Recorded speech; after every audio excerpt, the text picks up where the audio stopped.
I imagine the rise of Skywalker will go something like this. Insert dream sequence effect here. If you watch TV in the 80s, you know what I'm talking about. Scene opens. Ray is doing housework. The ugly Asian chick is in the kitchen cooking. Poe and Finn are in the living room drinking brandy. Sorry, Carillion brandy. Or a pan-galactic gargle blaster, and smoking cigars or maybe vaping a nice blend of tobacco and long-bottom leaf. Ray is sweeping while the men talk. Poe's feet are on the floor. Ray gets a stool so she can sweep under his feet. Poe slaps her ass and says, "Thanks, babe." At that point, the feminists in the audience will jump up, spilling their soda, popcorn, candy, and ice cream.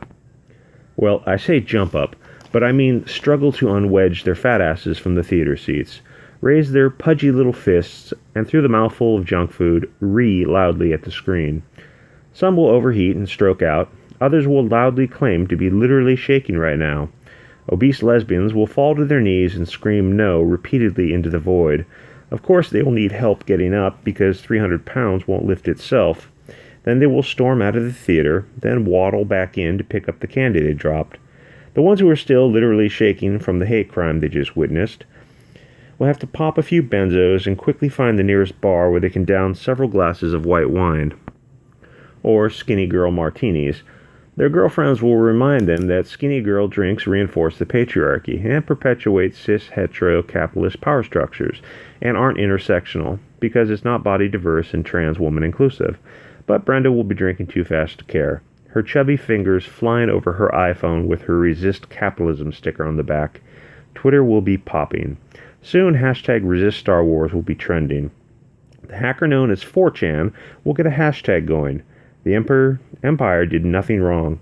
It's okay to be a stormtrooper, make Star Wars great again, and 418. The 418 standing for DV, or Darth Vader. Brave journalists will come out and write articles that all pretty much sound like the same article. Somehow, they'll blame Trump, white people, and say the film is an alt-right dog whistle. Meanwhile, in the theater, Mary Ray Sue will go back to find out what happened to Luke. Of course, she gets lost and has to ask a man for directions. She'll find Luke sitting back, smoking a water pipe. His feet are propped up, resting on an obese, headless corpse. The head will be mounted on the wall. Of course, it's Reeee and Roundhead Johnson, a.k.a. franchise killer. Luke sees a surprised look in Ray's face and explains, "I couldn't let that fat idiot live." Ray responds, "I completely understand." Luke asks her why she's there. She gets on one knee and begs him, "Help us. You're our only hope. I can't possibly defeat the Emperor on my own. I'm just a silly girl. What if when I fight him I get PMS? I would get the vapors and swoon. Women just aren't good at this type of thing. We are irrational creatures, ruled by our emotions." Millions of feminists cry out in horror. Luke waves his hand, and they are suddenly silenced. Back to the kitchen they go, where they'll get busy making sandwiches. Han Solo enters. "Hey kid, long time no see." Ray says, "But I saw you die." "No," Han mansplains to her. "You saw me fall into the tube. A droid found me and took me to the infirmary, patched me up. Nobody knew who I was. I snuck out, stole a ship, and have been working my way back." Ray says, "That sounds hard to believe." Han nods to the mounted fat head on the wall and says, "Yeah, well, they needed me for the third act." Han kicks Rand's corpse. "I should have killed you a long time ago." Han says to Ray, "Hey, why don't you come with us?" Luke says, "Han, she's just a girl." Han responds, "I know, she'd be perfect. We're going to need someone to cook meals and keep the ship clean."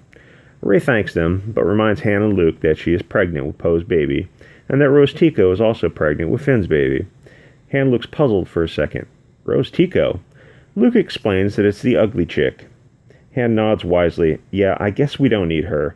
We definitely don't need any fat chicks." Suddenly, a hysterical Reeee is heard outside. They rush out. There is a petite figure, lightsaber in hand, dark cloak concealing their face. The figure draws the cowl back.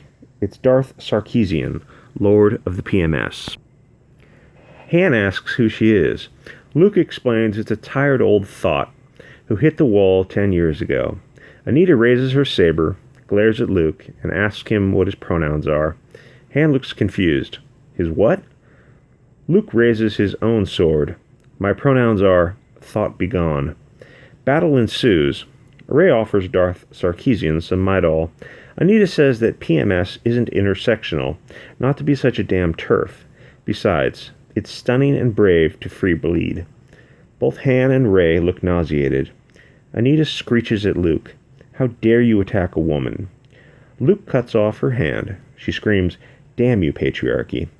Luke chops her head off. It rolls a bit, blinks, looks into the camera, and says, "Like, comment, and subscribe." See you next episode.